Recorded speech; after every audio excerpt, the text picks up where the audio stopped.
अभी एस राजामौली ने अपनी पूरी मूवी की स्टोरी खुद ही बता दी कि इसके अंदर क्या क्या हमें देखने को मिलेगा रामायण के बारे में, रामायण के गॉड्स के बारे में, और साथ में एक चीज जो कि दिमाग के ऊपर से जा रही है कि भाई फादर सन का रिलेशन क्या है। उन्होंने कहा कि मूवी के अंदर जो भी स्पेक्टिकल्स हमको देखने को मिलेंगे, जो भी बड़ी बड़ी फैंटेसी एलिमेंट देखने को मिलेंगे वो तो है ही, लेकिन इस स्टोरी का कोर है फादर एंड सन का, यानी पिता पुत्र का रिलेशनशिप। अब इससे दिमाग में आता है कि क्या दशरथ जी की कहानी में यहाँ देखने को मिलने वाली है, लेकिन जो रामायण का सीक्वेंस है मूवी के अंदर वो तो लगभग सिर्फ 25 मिनट का है। तो आखिर इसके अंदर क्या देखने को मिलेगा वो मैंने पता कर लिया, वो आपको बताऊंगा। तो एकदम एग्जैक्ट पता नहीं कर लिया, लेकिन जहां तक मुझे समझ में आया वहां तक मैं आपको बताऊंगा, और क्या क्या उन्होंने स्पॉइल किया इस मूवी के बारे में। अब यहाँ पे स्पॉइलर भी नहीं कह सकते क्योंकि डायरेक्टर ने खुद बताया है, उन्होंने बताया कि ये उनका अंदाज है, वो मूवी के बारे में खुद ही पहले लोगों को बताते हैं, और इसीलिए उन्होंने वो बहुत बड़ा इवेंट किया था जिसके अंदर हमको वाराणसी का ग्लिम्स देखने को मिला था, टीजर ट्रेलर कुछ भी आप उसको कह सकते हैं, देखने को मिला था। अब अगर बात करें उन्होंने क्या कहा यहाँ पे छोटी सी क्लिप के अंदर, तो यहाँ पे उन्होंने कहा कि उनकी ये जो स्टोरी है ना वाराणसी मूवी की, ये एक बहुत बड़ी मूवी, मतलब बहुत बड़ी मूवी, लाइक जैसे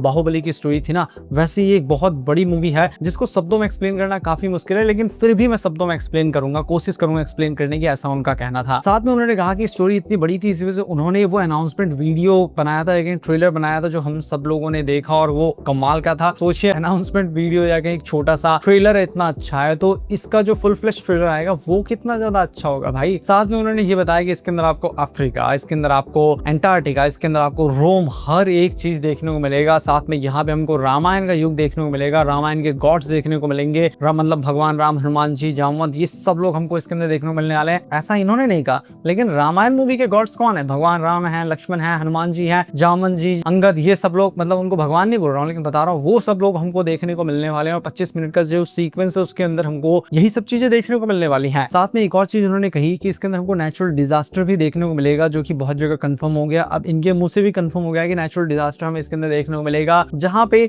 जो महेश बाबू का कैरेक्टर को पृथ्वी को बचाने के लिए टाइम ट्रेवल करेगा। उसके अंदर वो जो विलन है इसका कुंभा, वो भी किसी ना किसी तरीके से अपना रथ लेके, अपनी व्हील चेयर लेके पहुंच जाएगा टाइम ट्रेवल करके, तभी हमें वहां पे हनुमान जी की पूंछ पे एक रथ देखने को मिलता है जिसके पीछे आई थिंक वही कुंभा बैठा हुआ है, मे भी बैठा होगा, क्योंकि बैठाना तो नहीं चाहिए, पलट जाएगा बेचारा वो। और अंत में उन्होंने कहा कि स्टोरी का जो कोर है ना वो फादर एंड सन का इमोशन है। अब मैंने सोचा कि भाई फादर एंड सन का इमोशन क्या मतलब हो सकता है इसका? रामायण के अंदर ये लोग कितनी देर रुकने वाले हैं, मतलब रामायण के युग के अंदर, त्रेता युग में कितनी देर ये लोग रुकेंगे? तो यहाँ पे इसका एक और लॉजिकल एक्सप्लेनेशन हो सकता है। एस राजामौली की जितनी भी मूवीज है रामायण महाभारत से इंस्पायर्ड होती हैं। आप याद कीजिए बाहुबली के अंदर क्या स्टोरी थी, उसके अंदर एक राजा था भल्लाल देव, या कहीं एक राजकुमार था भल्लाल देव, जो राज्य पाना चाहता है, लेकिन वो मिलता किसको है? पांडवों को मिल जाता है, युधिष्ठिर को मिलता है, यानी कि बाहुबली को मिलता है। लेकिन उसका बाप यानी कि भल्लाल देव का बाप यानी कि धृतराष्ट्र बहुत षड्यंत्र रचता है, बहुत सारी चीजें करता है, राजगद्दी के लिए मर रहा है और दूसरा बंदा सब कुछ निछावर कर दे रहा है। तो वैसे कुछ इंस्पायर्ड स्टोरी हमें देखने को मिली थी बहुत हद तक। RRR के अंदर भी हमको ऐसा ही कुछ देखने को मिला था कि एंड में हमको भगवान राम के ही दर्शन करा दिए गए थे, जो कि बिल्कुल अनएक्सपेक्टेड था और एकदम पीक सेटिस्फेक्शन था, मजा आ गया था देख करके। तो उन्हीं सब चीजों को अगर हम ध्यान में लाएं तो यहाँ पे हमको भगवान राम और दशरथ जी वाला कुछ एंगल देखने को मिलेगा किसी ना किसी तरीके से,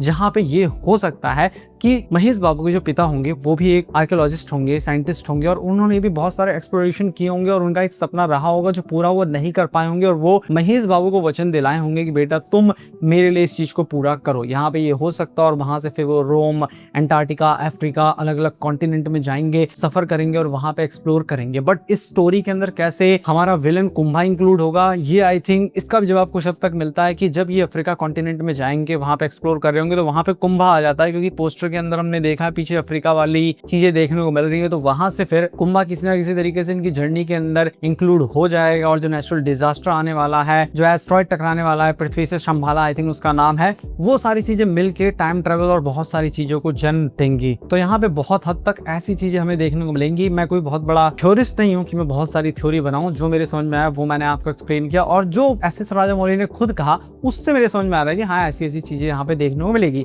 मैं वीडियो ही प्ले कर देता हूँ, आप खुद देख लीजिए कि उन्होंने क्या कहा, क्या नहीं, जो भी आपके काम के वर्ड्स हो आप निकाल लीजिए उसमें से। Thank you, Krista.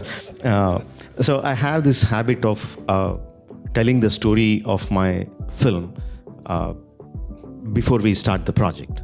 Let the audience know what the story is.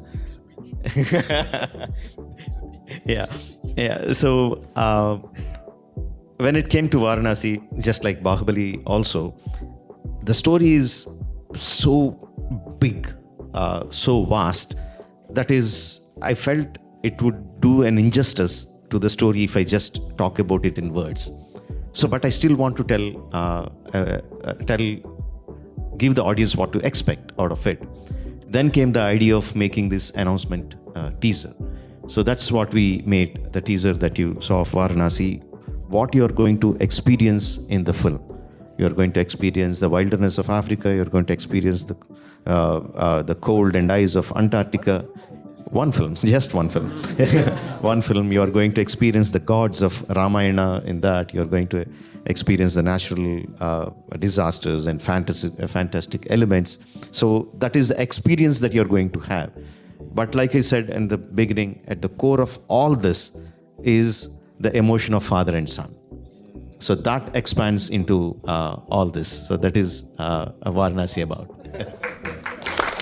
बाकी मैं लिटरली बताऊंगा, रामायण के लिए जितना एक्साइटेड हो उतना ही वाराणसी के लिए एक्साइटेड हो। रामायण मूवी क्या करती है ना, कभी एक्साइट कर देती है, कभी डिप्रेस कर देती है, लेकिन जो नई इंग्लिश ट्रेलर आए हैं उससे मुझे काफ़ी उम्मीद जगी है, और जो 60,000 50,000 स्क्रीन इसको मिल रही है उससे भी काफ़ी उम्मीद जगी है रामायण मूवी के लिए।